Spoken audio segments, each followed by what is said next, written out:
In a classic Paradoxa episode, to show the subject's cognitive dissonance, I usually need to analyze a video of him that's at least 2 minutes long. Even for the champions, is it because you haven't made a video about Deputy Hercilia Sudet yet? Yeah, that's true, but I'm still hesitant to take a shot at an ambulance that's on fire with flat tires crashed into the wall of shame. That's just my sentimental side. Hop! It's burning! Papon is burning! Papon is burning! You can smell it! You can smell it! Ah, burning! This time, less than 20 seconds will be enough. I'll brief you on our champion beforehand since it'll be very fast. 20 seconds can seem long. Imagine laughing for that long. That's true. It's all relative and depends on your perspective. It can seem long or short. Oh, look! A text from your wife. 20 seconds is like 20 centimeters. In both cases, a sweet fantasy with my husband. We're more of an 8-8 single position. She's a poet. What is she talking about, 8-8? Okay, but sometimes with my tendinitis, I lie on my side to finish. Oh, can I answer her? I know it's your phone, but can I answer her? Do you have her number? Video of the day. Council of Ministers report March 12, 2025. With Sophia Prima at the helm, the Deputy Minister and government spokesperson. She summarizes the council and answers questions for about 40 minutes as her role requires. Let's be honest, it's even flattering. She is surely one of the best government spokespersons under Macron. So given the level, that doesn't mean much.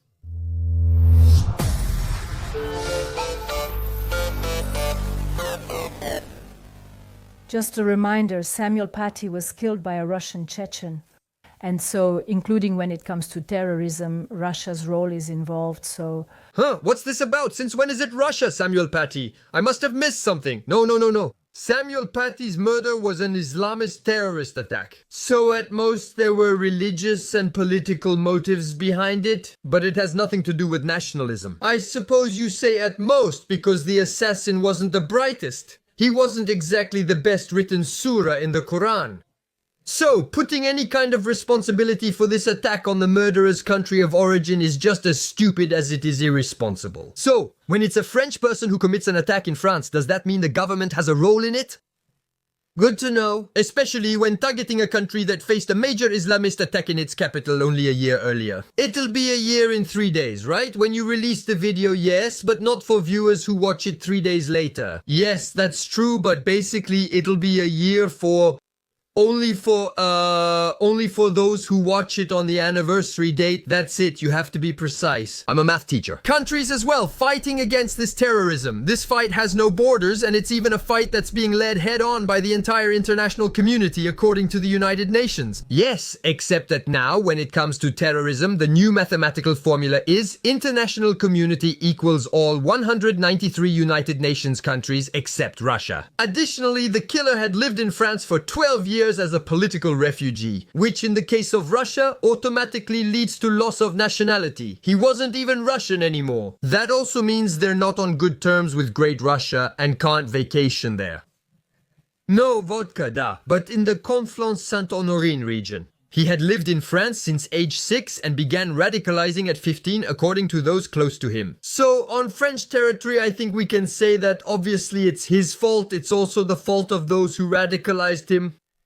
And if we have to choose a guilty country, if we really have no choice, maybe it's the one that was the breeding ground for this radicalization. So France, so maybe we don't have to choose a guilty country. Take refuge in my home, I will consider you. As my son, if you have a problem with him, do what you must, I won't watch. Anyway, what's the point of trying to put all this on Russia, huh?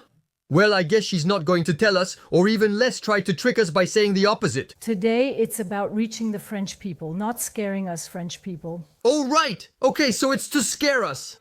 These sentences follow each other. I didn't cut anything. Just a reminder, Samuel Paty was killed by a Russian Chechen. And so, including when it comes to terrorism, Russia's role is involved. So today, it's about taking the French people, not scaring them, not manipulating them, but just giving them the reality of the Russian threat. Don't be afraid. Our new enemy is involved in terrorism, and there's also the Russian threat, as I've discussed. Don't be afraid. Our plane is out of fuel, and I'm not a pilot. This isn't the right steering wheel. It's Peugeot. Still, this gun pointed at you is loaded, and my finger's on the trigger. But don't be afraid. I don't want to scare you. No, I just want to give you the reality. The Russian threat. Well, yes, because I'm Chechen by marriage. The Council of Ministers mainly focused on the war in Ukraine. Our course is peace through strength. They discussed the issue briefly, except for one thing, I think. The issue of dialogue with Russia was not discussed this morning at the Council of Ministers.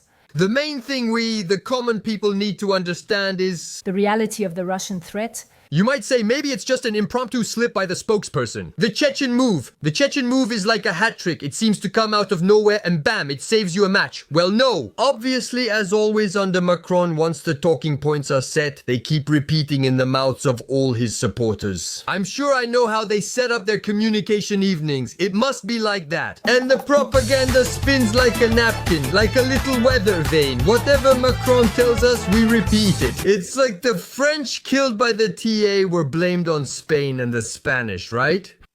Well, that's how it is. The Russians are Islamist terrorist refugees, born Chechen. That needs to stick in everyone's mind. Chechnya, Chechen. It's synchronized Chechnya, the Chechens, we're all hooked on them. The Russian threat, on the other hand, is actually real, so why exaggerate by lying this much? Islamist terrorism, that's them. The Islamist threat is currently the most dangerous, even though there may be others, of course, and it comes from these communities of Russian citizens. All the cyber attacks, that's them. The monopoly on election interference, that's them too. However, we don't have any evidence. You just have to believe them. Remember, back then, they immediately knew for sure that the Nord Stream pipeline explosion was the Russians. But it wasn't. I mean, we're not stupid. We know that Putin, his view of elections, of freedom, his military stance, and his sense of sacrificing his own people, that doesn't make him a messenger of peace, no. Today he's clearly our economic and political enemy. He's going to invade. Don't you see that? If our conduct is noble, why not just tell the truth? Let's not forget about the mustard shortage and the skyrocketing prices of electricity supplied by our power plants.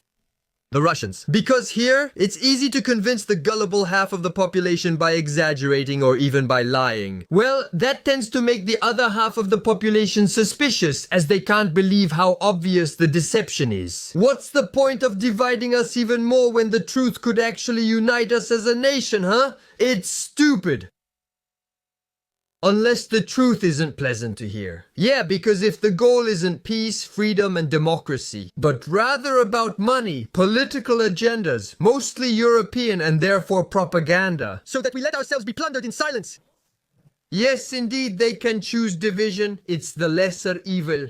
So much left to say, and all the questions will be answered. But the problem is that the topic, besides being extremely sensitive, is still too huge to tackle. Suddenly, she acts like the other guy with his wife, who does it in 8-second bursts, sometimes longer.